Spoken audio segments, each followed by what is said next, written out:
and welcome to the Fangirl Nation podcast. I'm Amber Lee. And I'm Leah Bryers. Leah, what are we talking about this week? The world has gone mad. They've become prudes. Wattpad has banned Smut. On the other hand, we're talking about a movie where sex is banned for single people. The world can't make up its mind. Oh my god! And then some other things. Zara Larson, there's drama, I hear. She's about. And practical magic too. Let's get into it. Oh, groovy, always. Right, the big drama. So, for people who don't know who Wattpad... Who? People who don't know what Wattpad is... Yeah. Amber, explain what Wattpad is. Wattpad is essentially an app/website where people can upload whatever fiction of their choosing. It's not just fan fiction, so that's why I'm not labeling it as fan fiction per se, because there are full-on books. It started years ago. I remember where I was when I read my first Wattpad story, and it was The Kissing Booth, which has been made into a movie, which made Jacob Elordi famous. To be fair, Netflix is on the Wattpads because the Water That was Boy... years ago. My Life with the Water Boys, Wattpad story. After was a Wattpad story. But yeah, The Kissing Booth wasn't a fan fiction. That's just... I preferred actually reading non-fan fiction on Wattpad. So it's like amateur writers... Exactly. Taking their moment to shine. Uploading on the internet, social elements to it. Where did you first read your first Wattpad? Leah, I was in the car park at Westfield queuing to see Justin Bieber turn on the Christmas lights. And I was so bored because we got there at 5 a.m. and had hours to waste. And I was like, what's this Wattpad I've been hearing about? Downloaded it. I was in heaven. I remember mine. Yeah? It was in Mr. Burns' history class and you had showed me what Wattpad was. Sounds about right. I did a lot of reading of Wattpad in Mr. Burns' history class and in Latin and some other classes because I would just hide my little phone. Because it was smaller than iPhones nowadays. Mini, my LG Cookie Mini. And I would like rest it like in my pencil case or something and I would just read when like whilst they were, Didn't you? Yeah. I'd stay up all night. This shows our age, but when we allowed like laptops in classroom, then that's what we'd be on. When were we... What? Sometimes they bring laptops into like history. Oh, yeah. Anyway, that's our history with Wattpad. But since then it's been thriving. Yeah. Well, so many books and films and TV shows have come from it. It is a booming business. I wrote my dissertation on it. Oh my gosh, of course. Yeah. About the pipeline from Wattpad story to published book, because a lot of authors have their books traditionally published and then get turned into movies or TV shows. So like The Kissing Booth again, I wrote my dissertation on that. Well, one of the examples. Like it was a published book first. Yeah, or like after... originally Harry Styles fanfics. Yes. And then to publish it, they had to take Harry Styles out. Exactly. Well, the character's still there. They just renamed him. Yeah. And then film. Yeah. Well. And then like my friend, I'm not going to say her name, she's written a really popular Wattpad story. Do you remember? Oh my gosh, yeah. And she won't tell me what it's called. I don't want to know. Apparently it still gets traction. But the drama that's going on, that's turned TikTok on its upside head. down. Barely even made the news. I was looking, to see if they're covering it, because obviously TikTok, everyone's losing their mind. Yeah. But they have banned Smut. That's an exaggeration. But that's what people were saying. That's what I heard about it. They banned Smut, which I would say is a bit of the core of Wattpad. What I've seen on TikTok, everyone just absolutely losing their heads. They're like, you can't ban Smut. We're losing the ancient text. They're going to delete everything. It was mass hysteria on TikTok about it. Yeah, and basically people were saying you can't ban Smut from Wattpad because that's what it is. Yeah. That's what it's about. They're banning children being kidnapped and sold to One Direction. They're like, that's what it was built off of. Yeah, and everyone lost their heads a bit. So from that mass hysteria, I went and saw what had actually happened, because everyone's like, the app's closing down, it's all dramatic. And what they've done is they updated their content guidelines, and they changed the wording. From that wording, basically what they've said is that any explicit scenes have to be of people who are adults. Which again, sorry, what? Half the things I was reading, like, they were about 16, 17-year-olds. Fair. Age them up. Just age them up, guys. Well. Across the world, age of consent is a completely different age. So let's keep it 18. But the one thing that is confusing is that explicit scenes have to be like... They cannot be created primarily for sexual arousal. What the fuck does that mean? Yeah, and basically, I think their justification, it has to like drive the plot. Yeah. So they've not banned Smut, they've just restricted it. They've restricted it, and it's opened a whole can of worms. Well, they've also banned exploitative or harmful content, and there's a lot of stuff to do with self-harm and eating disorders. Like it can't be like graphic or like suicide or anything intended to shock, glorify harm, or promote hate. And basically the Wattpad fans and users were in mass like uproar about it. So Wattpad had to basically release a statement being like, no, we're not banned Smut, guys. It's still there. And so the Wattpad execs had to release a blog post. And this is a quote from the blog post. Wattpad has always been a place to tell stories that are steamy, complicated, romantic, weird, emotional, and everything in between. This isn't changing. So they had to clarify that because everyone was going mad. But I think it's a bit too late because everyone's moved to AO3. Well, before we get onto AO3, I don't understand why they've done this, for one. Like, banning, like, having any kind of content policy or, like, essentially it's limiting freedom of speech when it comes to fiction and writing, I think is a very, very dangerous territory. I understand why they've done it, but I don't think it's correct. Why do you think why? Well, it's now a business. It's got ads on it. So now they have to... Yeah. People can't be putting ads on things that are, like, that explicit. And so they've censored it so they can make money from it. Yeah. Is really why they've done it. As soon as you do that, though, I think you just lose all your integrity. Well, you've forgotten your core, which is an amateur writing app. Yeah. But I mean, to make money off of anything, like, fiction is fiction. I don't read Wattpad, so you're more the expert on this. It's like anything. Like, I don't think just because something is written down doesn't mean that you endorse it. It doesn't mean that, like, it's morally something is right or wrong.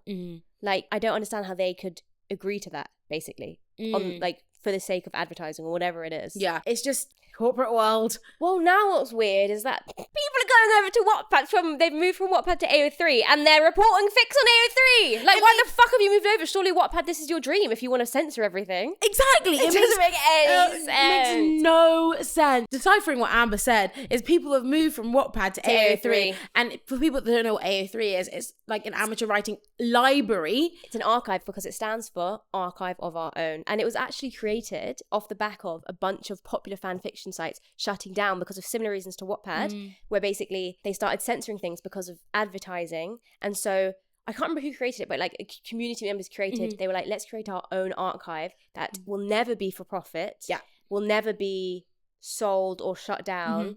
There's no algorithm. There's no app. There's no ads. You go and you try and use AO3, it's janky as fuck. But you have to learn how to use it. So now there's all this content about like teaching you how to use AO3. And from what I've seen from it, is like you have to get your tags and your filters. Very right. Very right. And it's a complicated system. I use AO3.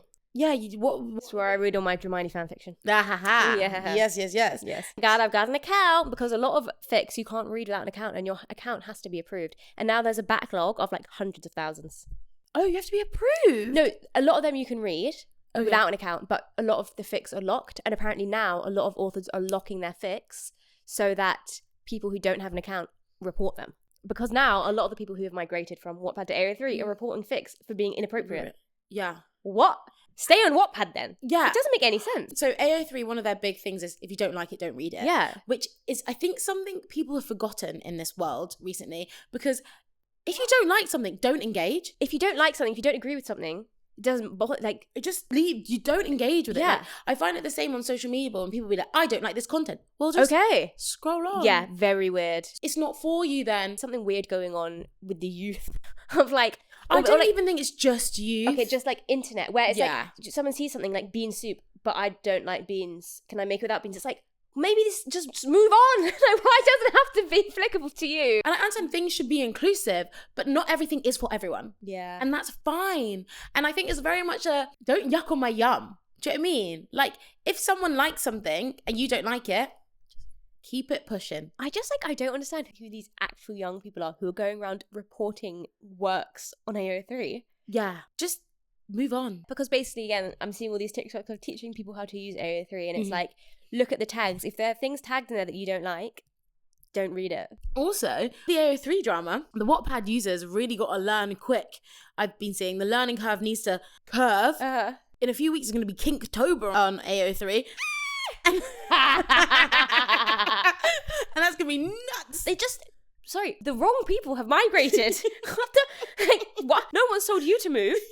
Just like, what? Stay where you are. It's fine. Stay in your safe haven of Wattpad. Doesn't make any sense. Like, I'm a prude. I'm not on AO3, but I'm glad people are having a good time over I've been seeing a lot about this Kinktober though. Have you? Yeah. Crazy. You got the tag off. I do think something very weird is going on right now with purity culture and Gen Z and TikTok. And like, even what I was saying about Sterling Point, a lot of the words like people are using to describe Rory in a negative way, like they're so lustful. And like every scene they did, they were like, they were drinking or making out or doing drugs. It's like, Yeah, they're like 17, 18. They're like at parties because that's a normal place for people to interact when you're 17. And it's okay to drink and do drugs. It's okay. It's okay for them to be lustful. Lust is not a sin. Why is it so biblical? He's so lustful. They're so lustful. Okay. And like, lust is a human, like, is it an emotion, a feeling?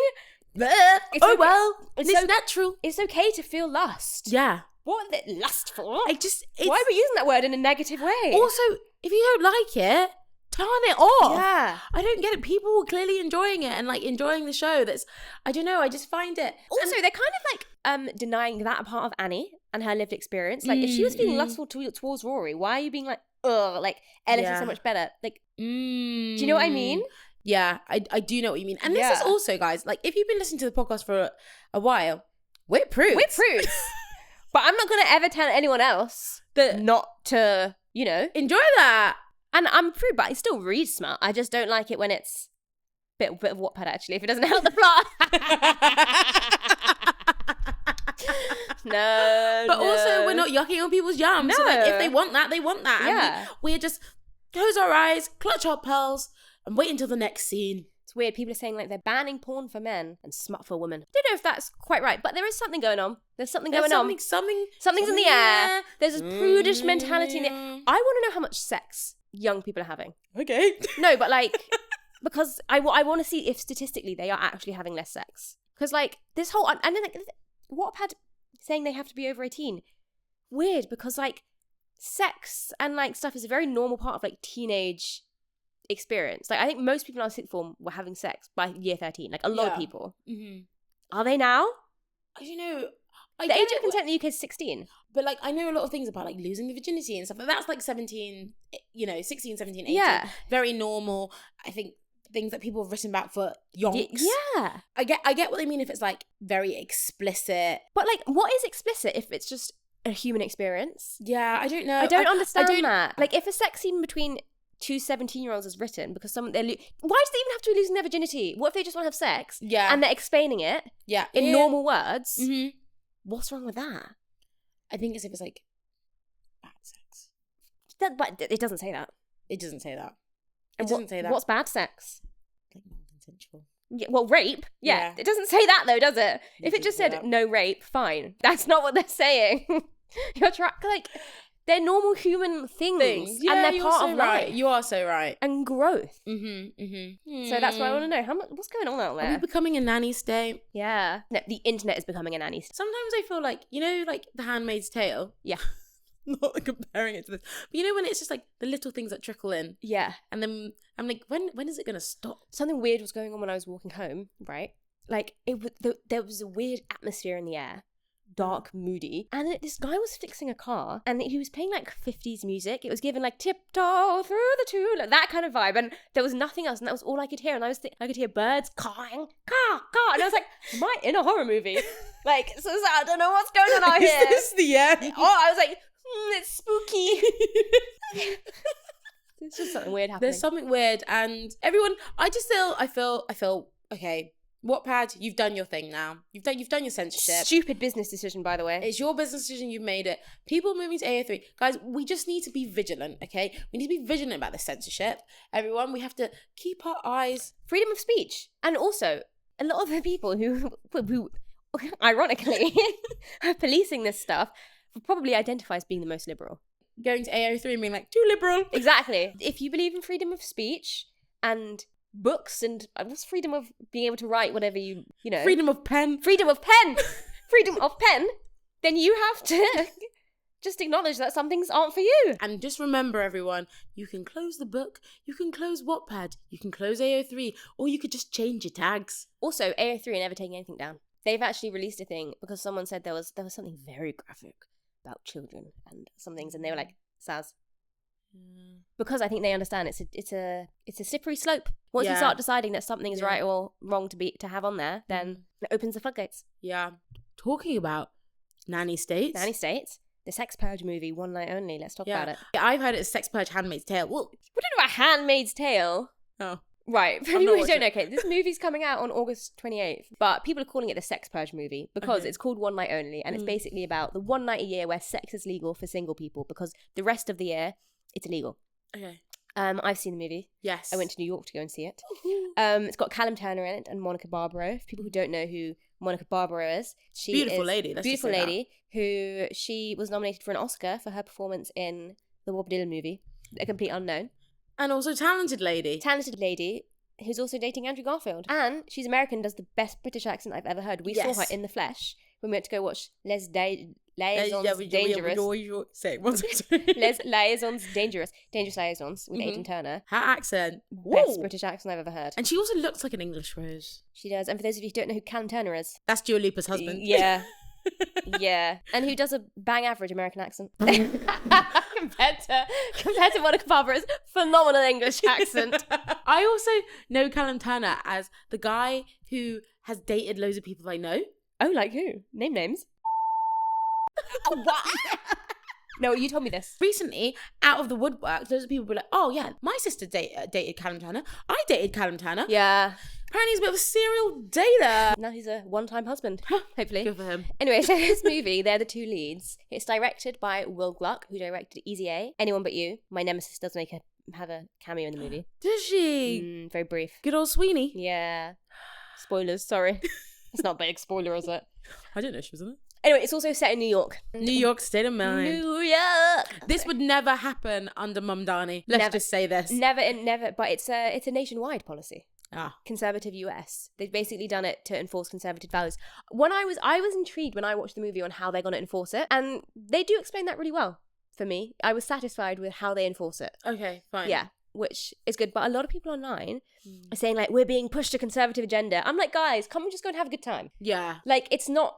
When you look at who's directed it, Will Gluck, he's not trying to push anything. Mm-hmm. It's just a good time movie. Is it shits and gigs? I really liked it. Okay. I had a great time. I thought it was really genuinely funny. I thought it was more funny, actually, than romantic. And there were lots of times where I was actually ha-haing, laughing.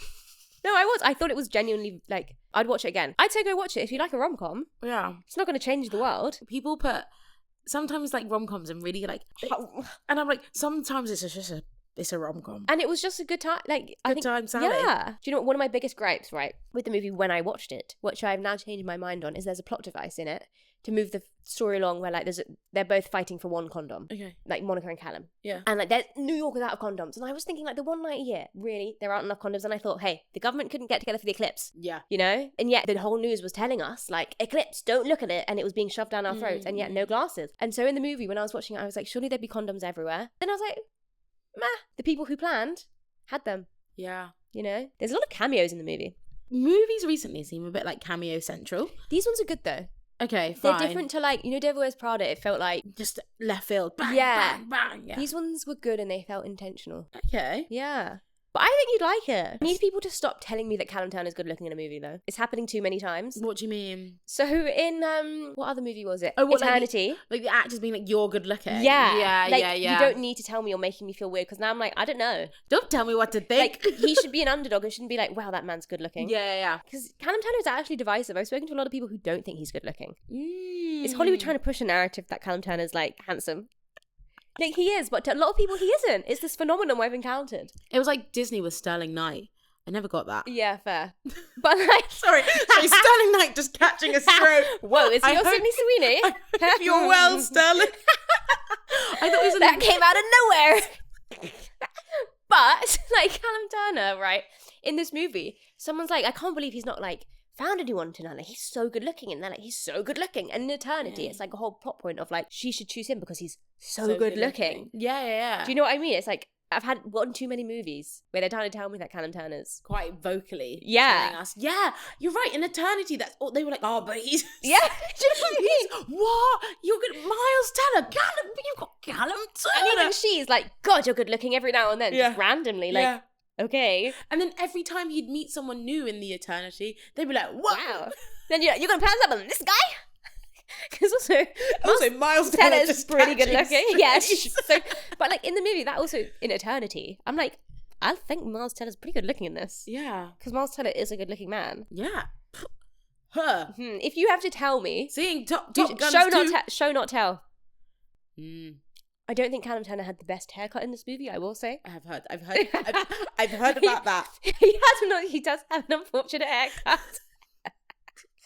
Was that like a plot device or just... He also is like, he just got a haircut that day in the movie. I'm like, for a special occasion. Okay. You met them.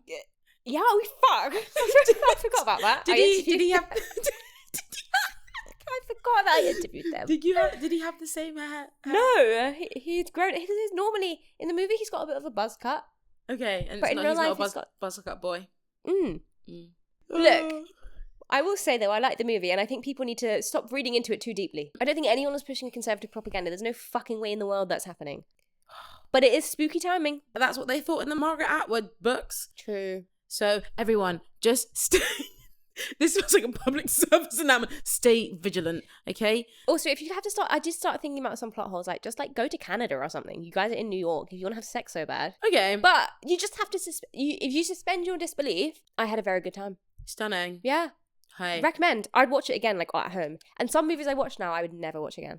I would watch it again. I've heard a lot about this movie really splitting opinions. So let us know what you think. Yeah, if you watch it. If you watch it. I liked it. It's not done too well at the box office. Well, it's not out yet. In America it is. In America. Maybe it's a UK crowd. Yeah. Maybe it's too close for home in America. Also, not saying it's a bad movie, because I haven't bloody watched it. I also love a bad movie. Fun fact about me. Absolutely love an awful movie. I think it's better than Anyone But You. But we all know that why I would say that. What was that? We watched it in Australia. Glenn Powell, Sydney Sweeney. Yeah. It was a hard watch. I love that your arch nemesis is someone that doesn't know you exist. Oh, it's my favourite Just add some flavour to my life. It's my favourite type of arch nemesis. Like, the best ones are the ones that don't know you even exist. I'm going to have to interview her one day. I would say no. Put me in the room. People are asked to do it together. I just ask her about her life choices.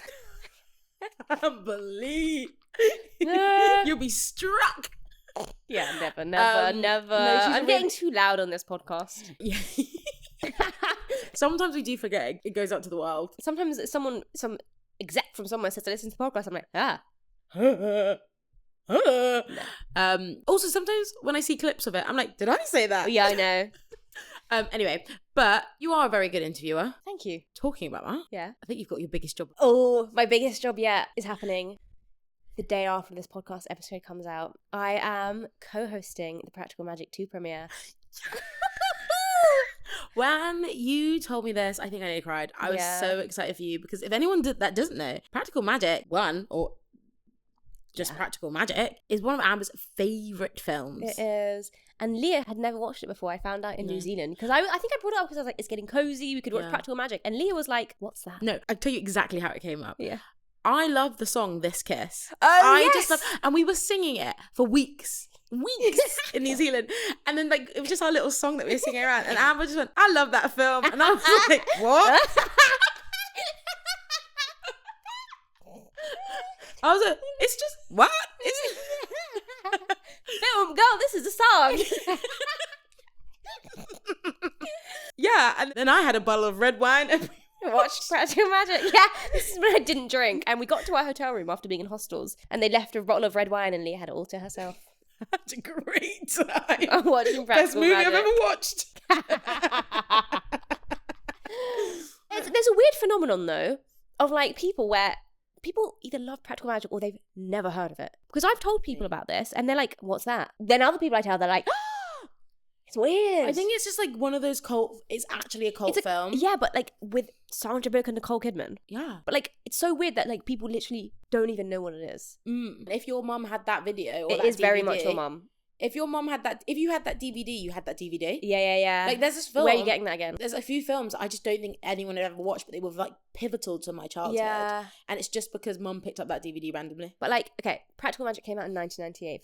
If you haven't watched it, go and watch it. It's a good one. Fantastic. It's one of those films where, even though I'd never watched it, I felt very nostalgic. It's very witchy 90s vibes. The 90s, it's just, the vibes are unmatched.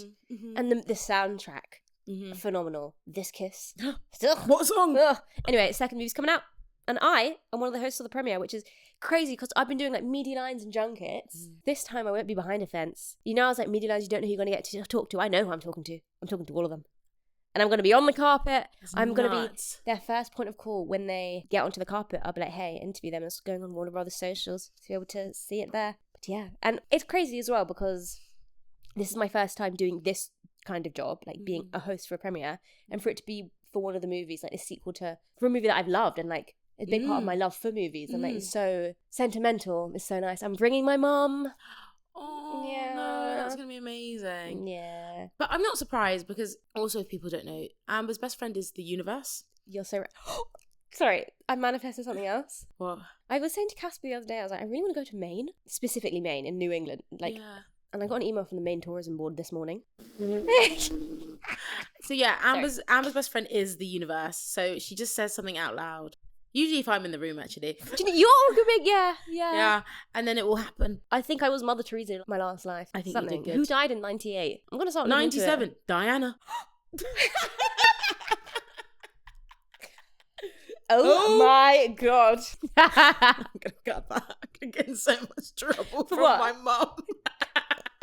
That's funny. Anyway, I've seen the movie. I can't tell you literally anything about it. I signed an embargo. I can't even have a social reaction. But so what is your prep for this carpet? Like, how are you prepping for it? I don't know. I've got to send my questions tomorrow. There's like 7 people I'm going to be talking to, and I'm going to have individual questions. I'm going to have some general questions for each person and some specific to each person. And then so they all have to be pre-approved? Yes, they have to be approved. Run it past them. By about 7 different teams? Yeah, their publicist. Yeah. Movies publicist. Exactly. Someone at Warner Brothers. Lots of stages. But yeah, it's very exciting. Okay. I'm very excited. Got a witchy outfit. It's going to be good vibes. Yeah. I hope it's a fun premiere. Yeah, obviously, you'll be working on it, so it's less fun for you. But like... I love working the premiere. That's the most fun I can have at a premiere. Well, I get to go and I get to talk to them all. Yeah. No, but then I also mean like theme-wise, you know. Like... I'll go see it all. I'll get there early. So I'll get all my pictures and everything. Yeah. Yeah. Anyway, guys, it's so exciting. In other exciting news, we're going to see the hottest ticket in town. Sorry. I've had one glass of wine. Today? Yeah. What? No wonder she was late. She had a glass of wine. During my working hours as well. Yeah, fair. We're going to All Points East. We're going to All Points East. Zara Larson. And Pink Pantheress and Lauren. And Zara Larson is making the TikTok headlines this week. Why? So, obviously Zara Larson is just TikTok's princess. Yes. And in every comment section. Exactly. And she's just about. She's always about. And she started doing the trend that was like, I'm going to dance every day till. So she did that till her Bangkok show sells out. Yes, I saw Because it's the only show in her whole tour that isn't sold out. And it was funny. It was all tongue-in-cheek, you know? Tongue-in-cheek. Zara? Danielle. Who? Just tongue-in-cheek, Danielle. Danielle. And Darren. I love that though. Darren. It's quite fun.